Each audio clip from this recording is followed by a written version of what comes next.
Looking at getting online using Onestream Broadband. In this video, we've reviewed Onestream to see if they're any good. We've looked at this provider's speeds and coverage, value for money, customer service, and more to see if you should buy broadband from them. But before we begin, thanks to 3 for sponsoring this video. Using their 5G hub router, you can get ultra-fast download speeds at home for a very reasonable monthly cost. Cheaper than what most fibre providers are offering for similar speeds at the moment. There's no engineer visit required to get started, and 3 has a 30-day money-back guarantee, allowing you to test the router and see what speeds are like before you commit to using it. Make sure to click the link in the description to the 3 website to see if you can get the 5G hub at your address.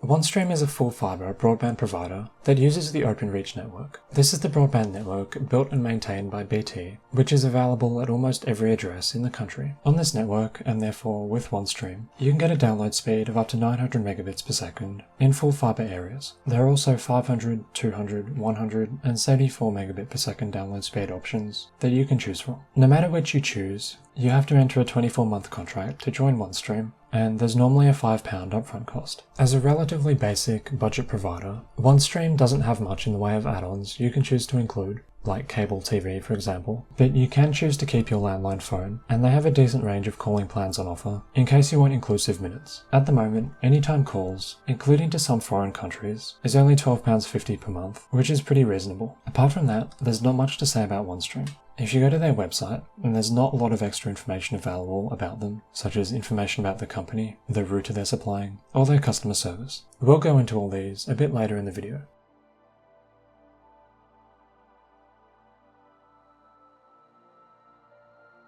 So the best thing about Onestream is their monthly costs are pretty reasonable. They're one of the cheapest Openreach providers at the moment, generally a lot cheaper than the likes of BT or EE, especially on their 900 megabit plan. They're one of the cheapest options on the market, and although there is an upfront fee, it's only £5, which is a lot cheaper than what it sometimes is with other providers. If you just want simple, cheap broadband, Onestream's products look really good on the surface.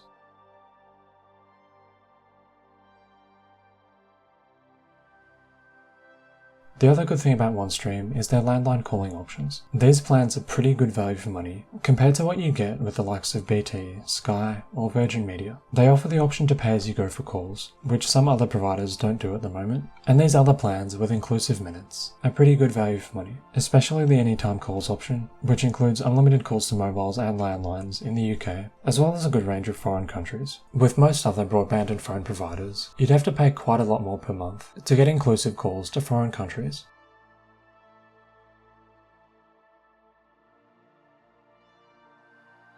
The main downside to Onestream is their customer service. They have quite a high number of 1-star reviews on their Trustpilot, and while they respond to positive reviews, they don't seem to be doing the same for the negative ones. This is a bit of a red flag. It's normal to get negative reviews, but what you want to see is companies paying attention to them and escalating these complaints to the support team, which doesn't seem to be what's happening here. The other thing is there are some concerning patterns in these negative reviews. People seem to be having connection issues, and they're not getting particularly good support when they ring customer service. And when you look at their Google reviews, it gets a lot worse. Basically, people are saying that the customer support isn't of much help when you get in contact with them. People are also having issues with speeds as well. People are also raising quite a lot of different billing issues, which is also pretty concerning.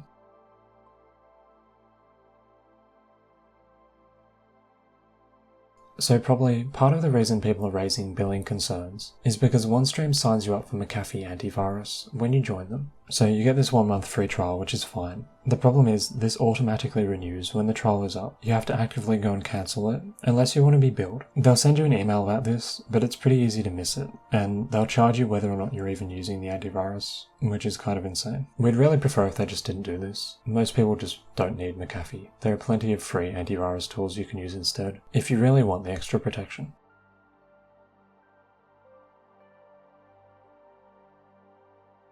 And finally, the last downside to Onestream is the router situation. They actually charge you extra for the router, which basically no other consumer broadband provider does at the moment. They even encourage you to choose your own router, which is a bit dumbfounding to us. There's a good reason most providers ship you their own router. It makes troubleshooting a lot easier. If someone's having issues, and you know the router they have inside and out, it's going to be a lot easier to troubleshoot their problem. We really don't like that Onestream discourages this, and the router they're charging for isn't particularly good. It only offers 300 megabits over Wi-Fi, and only comes with Wi-Fi 5, not Wi-Fi 6 or Wi-Fi 6E, which are the latest standards, offering better speeds and signal. They even offer this router on their 900 megabit per second plan, which, given its Wi-Fi performance, is just really bad, in our opinion. So if you join Onestream, it's probably best to buy a router separately, and make sure you know how to troubleshoot it if you ever have any issues.